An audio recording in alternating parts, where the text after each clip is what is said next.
Custo de vida, emprego e desemprego, cesta básica, tarifas públicas, salário mínimo.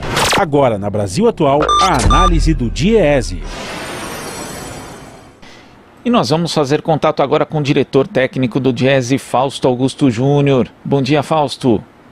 Bom dia, Glauco. Bom dia a todos. Fausto, hoje deve ser promulgada a PEC emergencial, que além de ter uma série de medidas aí de contenção de gastos públicos, também vai permitir a concessão do auxílio emergencial. Existia a expectativa, inclusive, que a primeira parcela fosse paga já em março, mas provavelmente será só em abril, segundo o próprio governo, e no valor de R$ 250 aí, de acordo com declarações do ministro Paulo Guedes.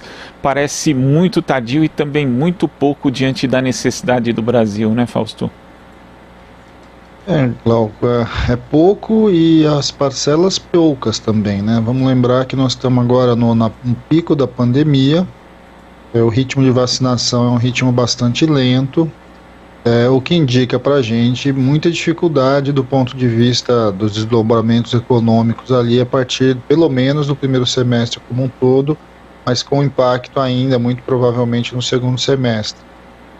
A PEC emergencial que mexeu ali, criou novos limites fiscais, vai criar bastante dificuldade com relação à própria administração do setor público em estados e municípios, em troca de 44 bilhões para o auxílio emergencial, vai garantir aí um auxílio em torno de R$ 250 durante 4 meses. R$ 250 é muito pouco, é alguma coisa como 1/4 do valor da cesta básica, ali um pouco mais ali, um pouquinho menos de metade da cesta básica, o que significa que mal dá para as famílias conseguirem recurso para a sua alimentação e vai ter muita dificuldade para enfrentar ainda durante esse período todo.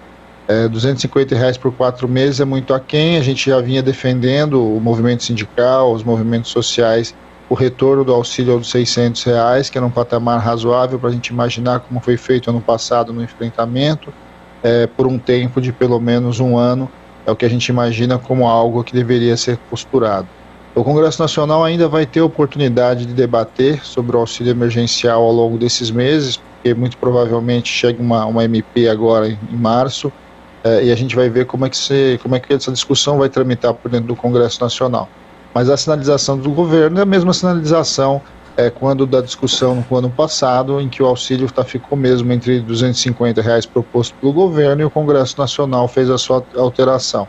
É claro que a gente sabe que é um pouco mais complicado esse ano, em especial porque a PEC emergencial que passou aí, ela limitou esse valor, mas eu acho que esse é um espaço que precisa ser feito, uma discussão que precisa ser tomada por dentro do Congresso, no mínimo para a gente conseguir levar um pouco esse valor nesse debate. E Fausto, quando a gente observa os exemplos de outros países, percebe que o Brasil está na contramão. Quando compara, por exemplo, com os Estados Unidos, que lançou um pacote de 1 trilhão e 900 bilhões de dólares, tem ali 400 bilhões destinados justamente a auxiliar as famílias que mais precisam, que vão receber ali um cheque de $1.400, quer dizer, mas por pessoa, sendo que, por exemplo, uma mãe solteira com 4 dependentes pode receber até $7.000 para ter ali a sua sustentabilidade econômica assegurada, a sua própria sobrevivência econômica, enquanto aqui no Brasil a gente tem aí, além dessa concessão do auxílio emergencial muito baixo, em poucas parcelas, como você mencionou, Fausto, ainda vindo com outras medidas de redução do gasto público que também, obviamente, vão acabar afetando aí qualquer possibilidade de retomada na economia. Esse é um outro dado importante, Glauco. O recurso, quando você trabalha com recursos de auxílios, nesse caso, para os mais pobres, esse de recurso não é feito para você comprar importado, para você fazer compras no exterior, ele é feito para comprar comida, essencialmente alimento. E o que a gente viu, inclusive, ao longo do ano passado, é que o auxílio foi importante, inclusive, para que o PIB não caísse mais do que ele caiu. E esse é um dado que a gente precisa trabalhar. O auxílio emergencial ele não beneficia somente aquele que o recebe, ele beneficia um conjunto da sociedade e de alguma forma se relaciona economicamente com esses segmentos mais pobres. Nós estamos falando ali do dono do mercadinho, do dono da padaria, do dono do açougue, ou seja, aquele comércio da periferia do entorno e de alguma forma é com ele ali que vai ser feito esse giro econômico. Esse recurso ele entra na economia diretamente pelos mais pobres, mas ele se alastra por toda essa cadeia aí de produtos. Então, mexer no auxílio emergencial agora é algo essencial para que a gente possa minimamente lidar com os impactos da pandemia. Agora, primeiro que o auxílio começa a chegar muito tarde, não fazia o menor sentido ter descontinuado o auxílio em dezembro, né? Ou seja, a pandemia não espera o ano, né? Não faz uma virada de ano aí. A pandemia, de alguma forma, ela continuou e se acelerou. E agora a gente vai sentir efeitos muito duros, porque inevitavelmente os estados estão tendo que fechar a sociedade em geral, né? Nós estamos vendo aí lockdown em algumas cidades, nós estamos vendo fechamento mais restrito em estados grandes como São Paulo, como Minas, como Brasília, e isso vai indicando um pouco as dificuldades que aquele mesmo segmento que teve ano passado, que a gente discutiu muito aqui, né, dos informais, dos trabalhadores avulsos, dos trabalhadores autônomos, e volta a se repetir. Só que volta a se repetir com uma canseira econômica maior também, ou seja, as famílias hoje têm cada vez menos poupança, cada vez menos renda para poder enfrentar essa economia que vai se deteriorando.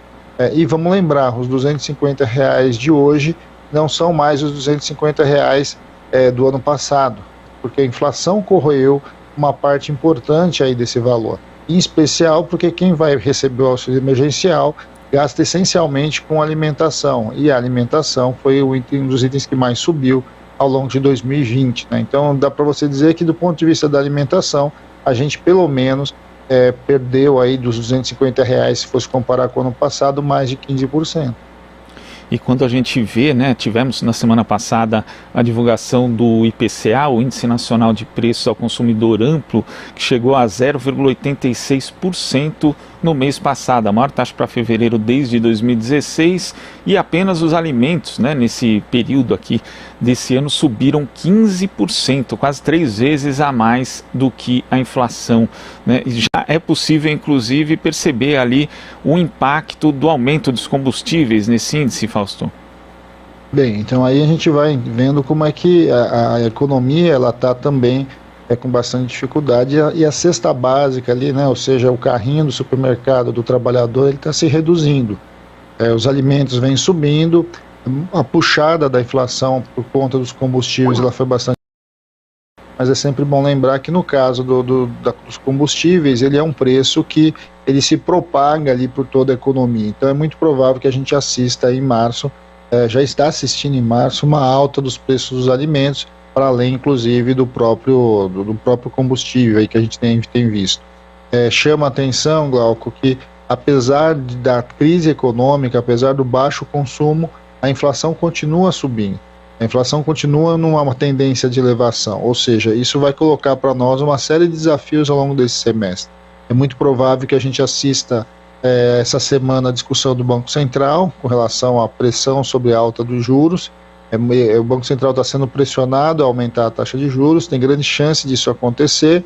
Isso vai significar, do ponto de vista do financiamento da dívida pública, um alocamento, uma alocação de recursos maior ali para pagar a taxa de juros de um lado, para tentar conter uma inflação que de fato não é uma inflação de demanda, é uma inflação de custo, ou seja, as coisas não estão subindo porque as pessoas estão comprando muito, até porque quando você olha aí para o núcleo da inflação de serviços, né, que pega essencialmente mão de obra, trabalho, você vai ver que ele é muito baixo ainda.